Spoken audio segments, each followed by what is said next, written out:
Welcome once again to Octane Mobile Gaming with yours truly, iOctane. The event has started and this is the main combo that I'm using for the event at the moment. I'm using the ultra rare that I got from the vault, and the ultra rare is really fantastic because of the passive mainly. So the passive, when beginning a turn with a Earth Power Gem 1 or higher on the board, it creates 6 Earth Power Gem 3s. That's an absolutely fantastic passive. So every turn, as long as you've got at least 1 Power Gem 1 on the board, you're creating 6 Power Gem 3. If you had 2 or 3 of the ultra rare, it would be absolutely magnificent. I've only got 1, but I could craft a second one using my coins. So I've been thinking since yesterday that I could craft a second ultra rare, and probably after playing through the event for a day or two and completing the collection, I could then probably craft the ultimate form, because the ultimate form also has got the passive on it. And using this particular card, the ultra rare, to play through the event, I really and truly love the ultra rare. I think it's my favorite card from this particular deck because of the passive. So the ultra rare, the ultimate form also has got ever bloom. When beginning a turn with a Earth Power Gem 1 or higher, it will also create 6 Earth Power Gem 3s. So if you had 2 ultra rare and 1 ultimate form on the board, you will be creating 18 Power Gem 3 every single turn, as long as you got 1 Power Gem 1 on the board. So if you got 2 ultra rare, 1 ultimate form, along with, say, this card, Blooming Alliance, and another damage dealer. It doesn't have to be the Master Collection card, and it doesn't have to be the main card. You'd be doing quite good, because your ultimate form along with your 2 ultra rare would be your main damage dealers. Plus the ultra rare would boost the damage output of your ultimate form, which is a nuke card as well. So your ultra rare, your ultimate form is a nuke card, so it will do nuke damage. I hate nuke damage. It will attack for 150,000%, plus an additional 150,000% for every 5 stack of Immortal Killer. Now that will be quite substantial if you can get your Immortal Killer intensity high enough.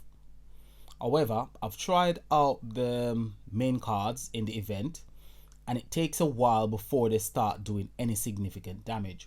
Round about 200 Immortal Intensity, they start doing quite significant damage. They do 100,000% of attack damage with their nuke, so it's a bit less than, say, the ultimate form or the Master Collection card. Now that 150,000% attack comes from the attack level of your card. So at 1 pink star, the base attack for your ultimate form would be 8,336, which is your ultimate form at 1 pink star without powered up, without being awoken. That's the base stat. So it's 150,000% of that base stat, and it will go up by 150% by every 5 stacks of Immortal Killer intensity. So the higher you get your intensity, the more damage your ultimate form, your main card, or your Master Collection card will do. However, I'm not really a fan of nuke cards. I like the Bio Blitz mechanic simply because you do your main damage, and if that's not enough, you get that extra bit at the end. That's the reason why I like the Bio Blitz mechanic. This one, however, its main damage is from its nuking ability, which it makes you vulnerable because you can lose out on bosses. say go into a fight and you've basically swapped all your gems, poured up all your cards, and you're going to do your nuke damage. Each time you do a nuke damage, it allows your opponent to come in and kill it gives the possibility for them to kill the boss without you doing significant damage, say 15% damage to the boss. Now 15% isn't MVP, but it is quite substantial in regards to building up your trophy count. And that's particularly one of the reasons why I do not like nuke cards. But saying that, I like to use nuke cards in GVG. So GVG is where nuke cards really come to life. That's where they actually shine. They actually shine in GVG. And this deck is, I wouldn't say it's a brilliant deck when it comes to GVG, but it's quite good. At the moment, I don't have a hurt attacking deck in GVG. My defensive team is Earth, but my attacking team is either water or fire. So having a green attacking GVG deck would be quite fantastic. I tried out the deck yesterday in Legend Trials, and I did try it out against one of my friends' defensive team, and it worked quite well. It actually worked far better than I actually anticipated, which you can mix and match cards around and you could actually end up with a quite fantastic GVG attacking deck. So it's not a bad deck if you are looking for an attacking GVG deck, but I don't really think it's a brilliant deck when it comes to events like Slayer. And that's my take on the deck anyway. At the moment, this is the deck I'm using. You've got the Odd-Worn Gorillas, which has got the Blitz mechanic, which has got a nuke damage at the end, not at the beginning, not as its main attack. I've also got the Goblin Jockey. The Goblin Jockey is quite unique, where it will create power gems. When you activate its battle skill, it will create 6 Earth Power Gem 2s, and it will place a Earth Power Gem 4 trap for 1 turn. So when it gets hit, it will also create Earth Power Gem 4s. So if you're hit while the trap is active, you will create 3 Earth Power Gem 4s. So this card can create a maximum of 6 Power Gem. It will create 9 Power Gem, sorry. 6 Power Gem 2s and 3 Power Gem 4s over 2 turns. This one is like your Dark Bounty deck. It's got the same type of mechanic. However, this one powers up itself. So it will spawn 4 Earth Gem at the beginning when its battle skill is activated. And if Overgrowth is active, it will spawn 4 Power Gem 4s instead. It will also decrease the damage taken by 20%, and it will start at 5%, increasing by 5% per 100 Slayer skill point. And this lasts for two turns. Yeah. It's passive. When 10 Earth Power Gem is 1s or greater are on the board, it will increase Earth Slayer attack by up to 24%. It will start at 6 and increase by 6 for every 100 skill point. It will also cleanse 1 enemy debuff from a hero at turn begins. So turn begins is the next turn, and it has this ability has a 3-turn cooldown. So that's the deck that I'm using. This is one possible deck combination. I've tried it. It actually works. It's relatively powerful, and it uses again the Blossoming Alliance. It uses the Master Collection card from that particular deck. It uses one of the support card. It uses the ultra rare and 1 main card. It works quite well. This one, I've tried this one out. You're primarily reliant on the nuke damage done by your main cards. So as long as you've got enough gems on the board to power up your main cards, you just keep on nuking. So you keep on activating making, which is ultra rare to give you the damage boost, and then you activate your two main cards, and you just keep on doing that, matching gems, rings and repeat, rings and repeat. On the deck, you'll notice that I'm running 2 dark immortal killer relic, 2 green and 1 light. The relics do stipulate, let me read it for you, it does stipulate that it will increase immortal killer intensity by 5 per turn as long as there's a light slayer hero on the team. However, it will work otherwise. I've tried it and it works. Trust me, it does work. This is one that I like using. It's quick and it's powerful. It uses 2 copies of the support card, 1 copy of the main card. It uses the ultimate form, I can't remember, Champion of the Dead.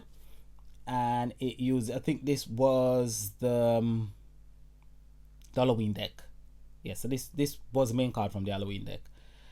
Master Collection card from the Halloween deck. And it uses Aboka, Grove Guardian, and this is a Warden / Slayer card.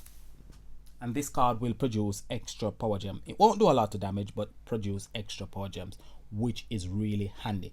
Now this deck is relatively powerful, it's relatively quick, and it's quite easy to use. Your main damage dealers are the cards from this particular event, the 2 support cards and the main card. The main card, if you want, you could use the nuke ability. However, you won't get the extra damage boost because the extra boost comes from the ultra rare, and ultra rare is not on this particular combination. So when I'm playing this combination, I don't really use the nuke damage. It's primarily there for its ability to do lots of damage. That's what the main card is on that particular combination for. So you can mix and match these cards however you want. You don't have to primarily rely on the nuking ability of the deck. You can rely on its damage dealing capacity. So you can add other cards that spawn power gem in the mix, and you can just use cards from this particular deck to do damage dealing. So I could craft the ultimate form because I love the passive on the ultimate form and the ultra rare. I could also craft a second ultra rare because I've actually got quite a few coins. So at the moment I have got 67 coins. So I need approximately 17 more coins, and I would be able to craft the Master Collection card and the ultra rare, giving me a second ultra rare, the Master Collection card to actually craft the ultimate form, and that would give me 2 ultra rare and the ultimate form, which could give me 18 power gem 3s every turn. Putting that onto my deck with 2 other cards that would actually create power gem, it would be quite an impressive deck. However, I'm in 2 minds. Do I actually craft this deck for its passive ability and its ability to do damage within this particular event, or do I hold off, keep my coins, wait on the next light commander event, see what the deck is like, see if I like the deck and spend it on that particular one?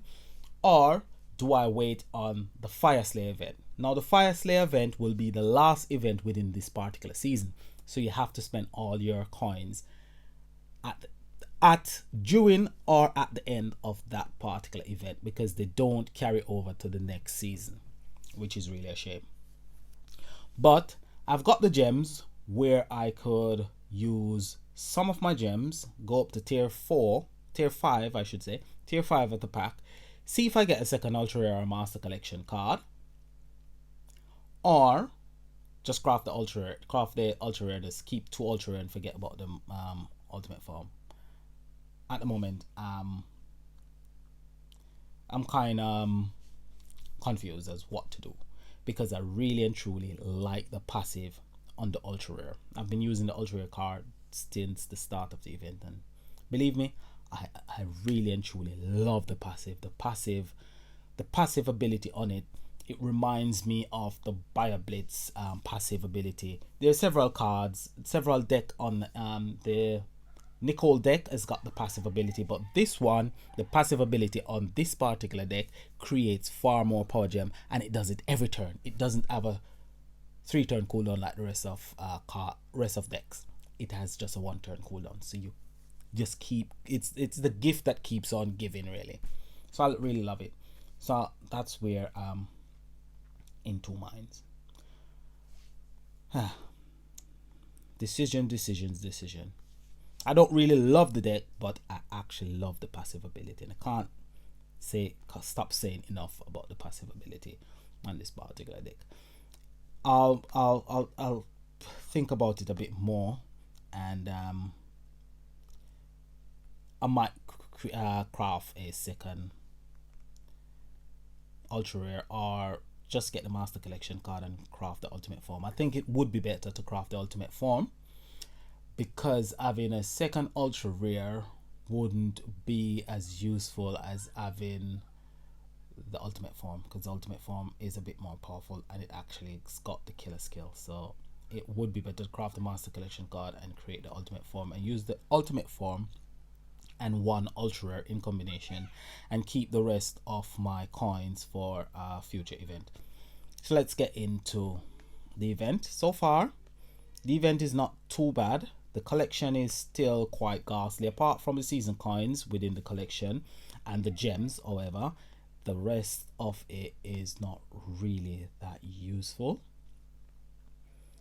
I mean, the wisp aren't too bad, and the wisp cores aren't too bad.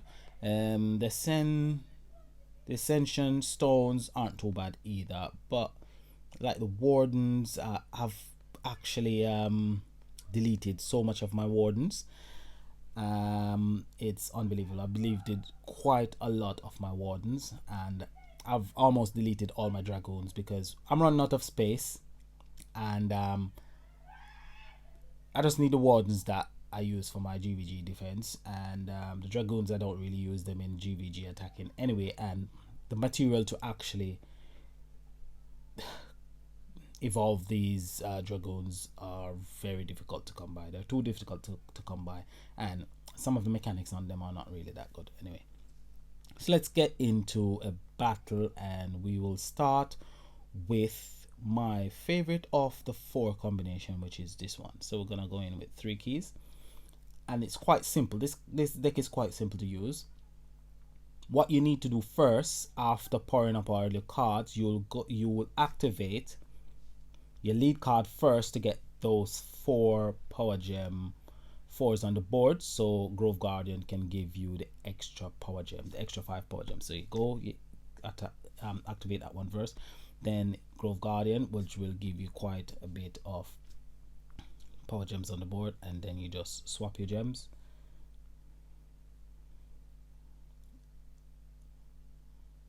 And that's the type of damage. So if I use the nuke ability, you see the nuke ability isn't really that powerful at the moment, but as the intensity rises, the ability becomes more pronounced. But if I actually add the ultra rare onto the deck, it's far more powerful than without the ultra rare.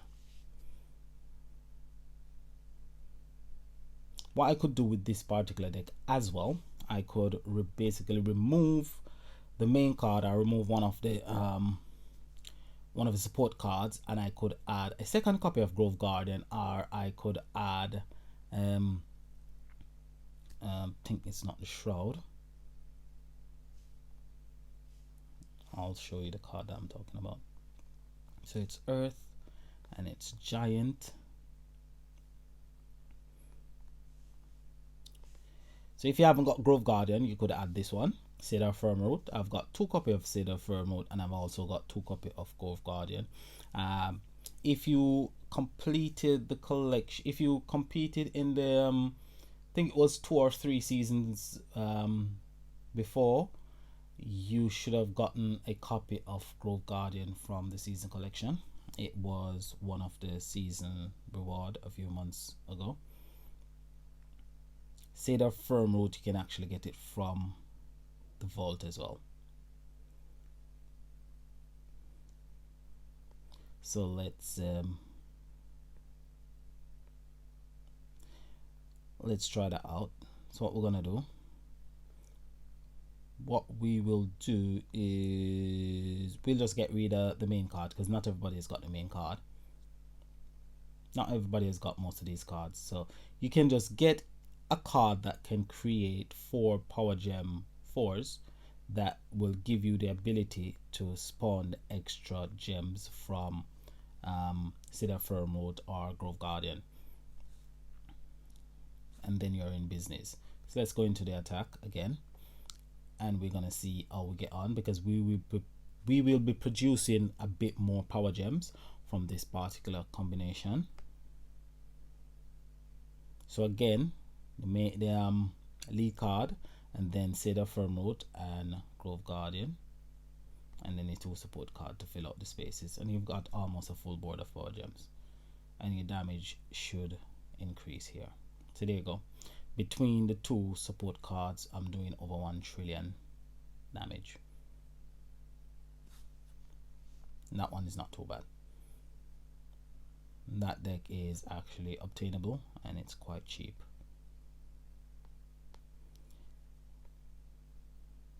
So next in line, bear in mind these bosses are not, these guild bosses are not very powerful. So this is the second one up, and this one is primarily gonna rely on nuke damage. So this is if you've got the ultra rare and the main card. So if you notice, look at my intensity, it's actually at 36, and I've only got 2 Earth Immortal Relic and 2 support cards, so it shouldn't really be that high. So that tells you something. That actually tells you that all the relics are creating actually creating intensity. So let's do that one more time. Won't kill the boss as quickly as we did before. So we're gonna start out with approximately 36 intensity, and after I'll jump out that fight, and what I'll do, I'll remove all the non-earth relics from the deck just to prove a point. So now we have only got the earth relics on the deck. Alright, and we're gonna go straight back into that fight, and we're gonna look and see if I was wrong. So we've only got 20 intensity, and I've removed 3 relics. That means those 3 relics was actually producing an extra 11, no, extra 16 intensity. So let's add those back into the mix.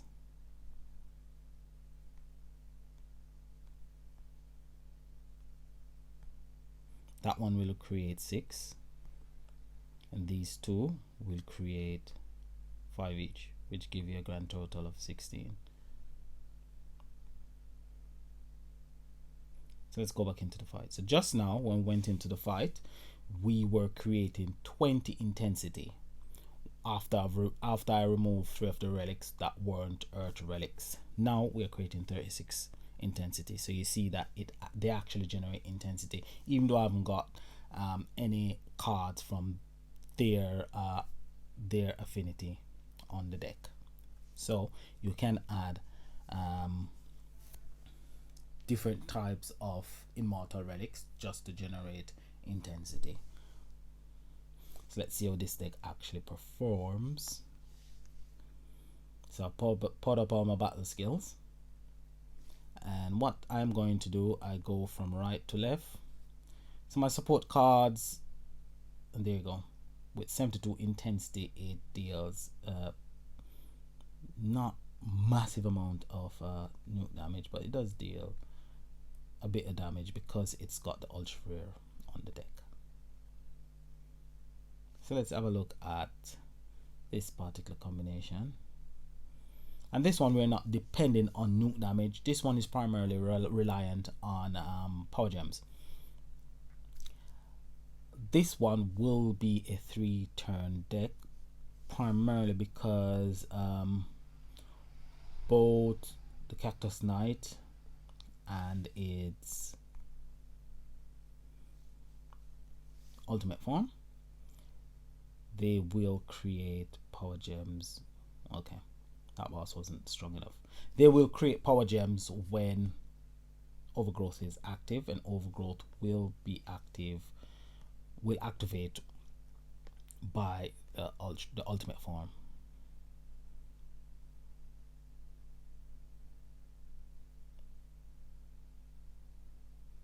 Here we go, one more time with that. So power my cards. Well, they're not powered up, they're powered up now, but my my ultimate form, okay, so they're all powered up now. So what I'm going to do, I'm going to activate the support card, Cactus Knight, and the ultimate form, and every turn you can see the power gems created by the ultra rare. Here they come. There's the power gems created by the ultra rare, plus there you go. And then all I'll have to do is activate that, the nuke damage, which isn't very significant, and I'm primarily reliant on power gems.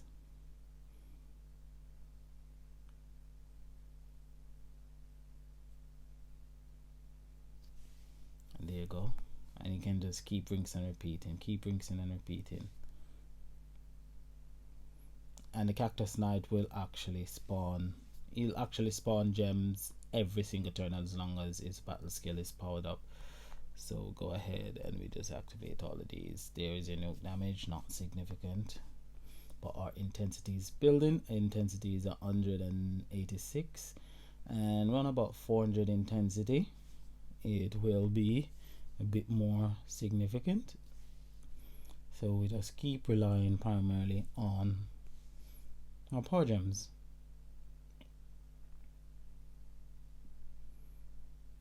The difference between this ultimate form and the one from the Dark Bounty deck is that the Dark Bounty deck has a 1 turn cooldown on most of the cards. This one, however, has got a 3 turn cooldown. The ultimate form has got a 3 turn cooldown, while Master Collection card has got a 1 turn cooldown. So you can see the nuke damage starts to improve, but it's still not quite significant at this stage.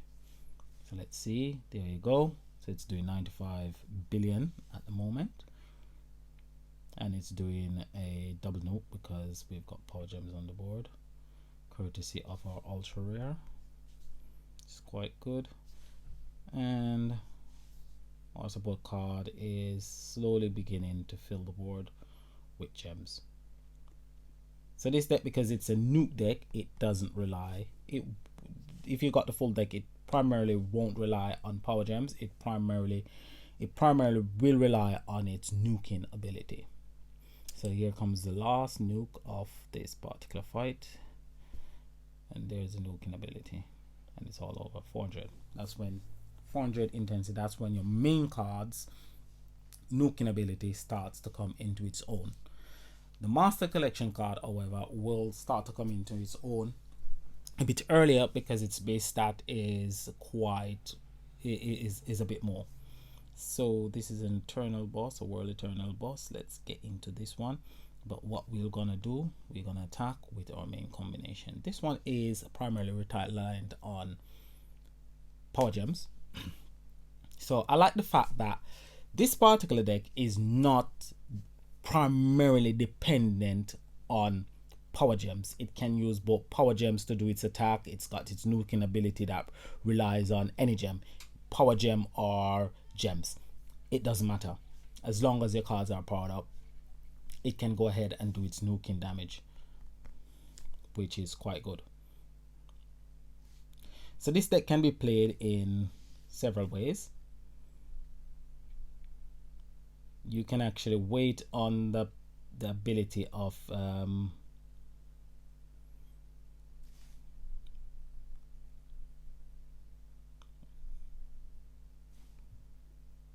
you can actually wait on the ability where it will actually give you a bit more power gems. So okay, so the guild boss.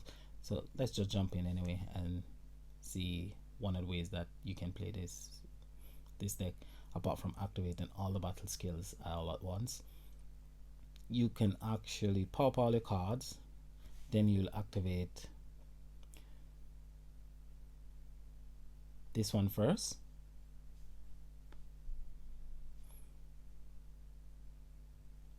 You can activate that one first.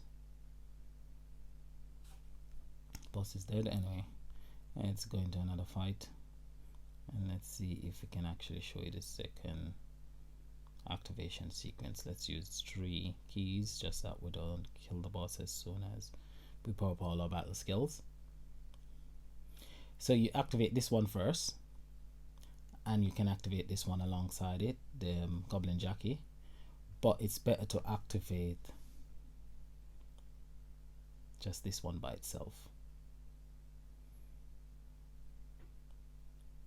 So that's the passive ability of the Ultra Rare, and the passive ability will kick in this time around as well.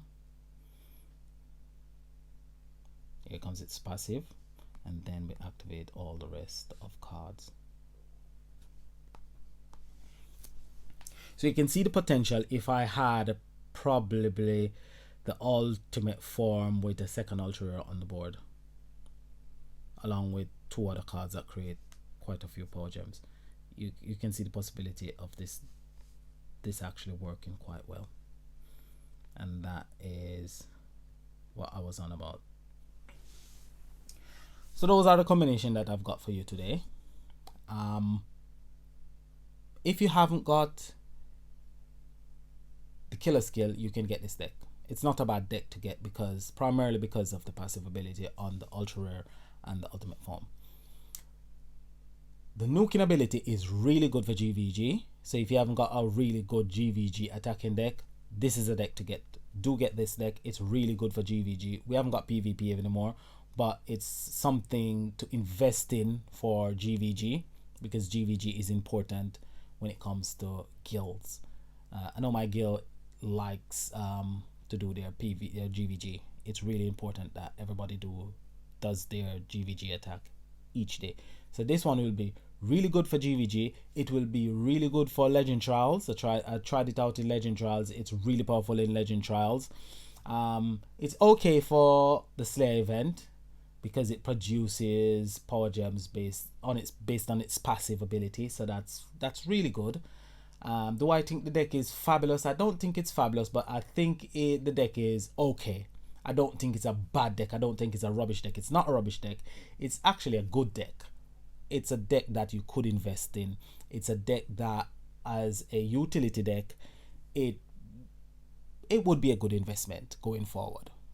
It would be. Playing with the Ultra Rare, I see where it can be a very useful deck, a very useful utility deck going forward. So it would be a good investment.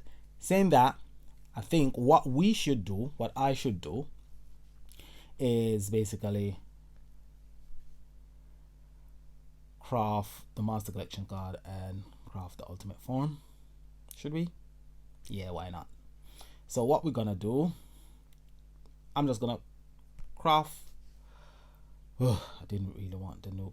I didn't want the nuke deck, but it is what it is. I'm just gonna craft the Master Collection card.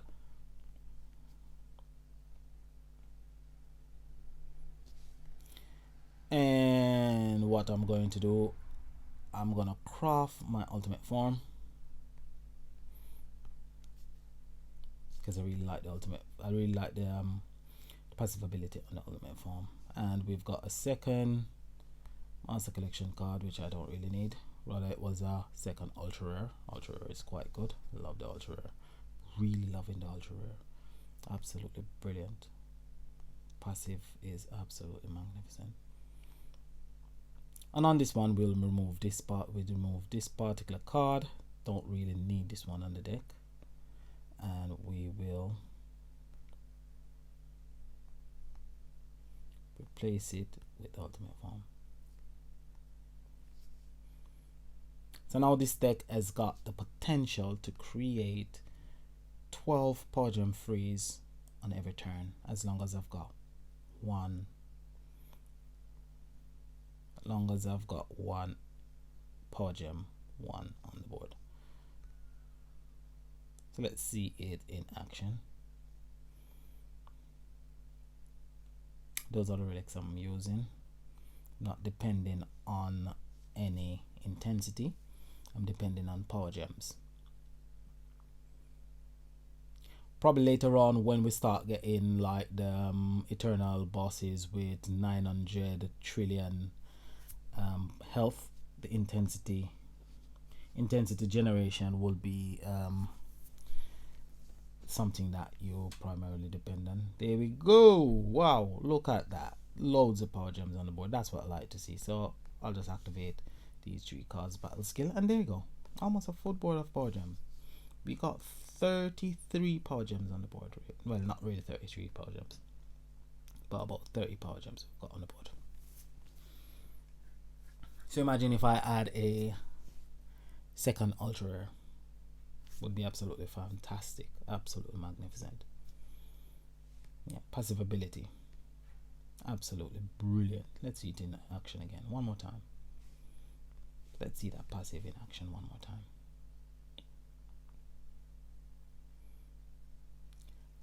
Plus I'm doubling up on my immortal kill skill. There you go. Yep. Swap, creator, power gem 4.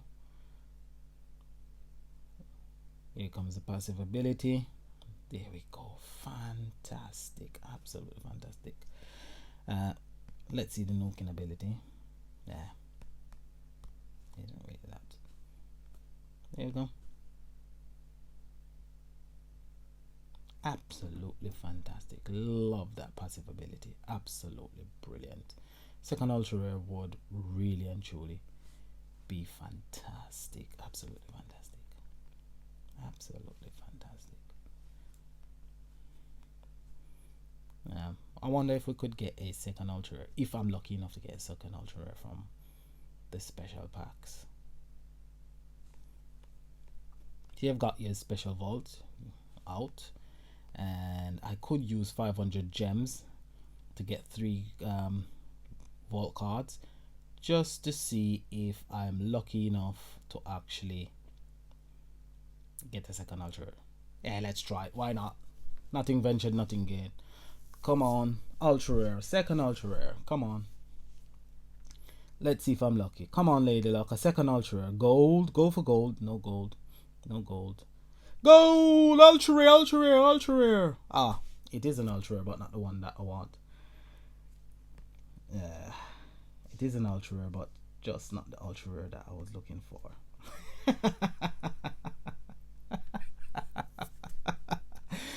I cried at ultra rare, got an ultra rare, but just not the ultra rare that I really and truly wanted. Well, it is what it is. I'll take it. So that's it from me. Hope you enjoyed the video. Hopefully the information was useful.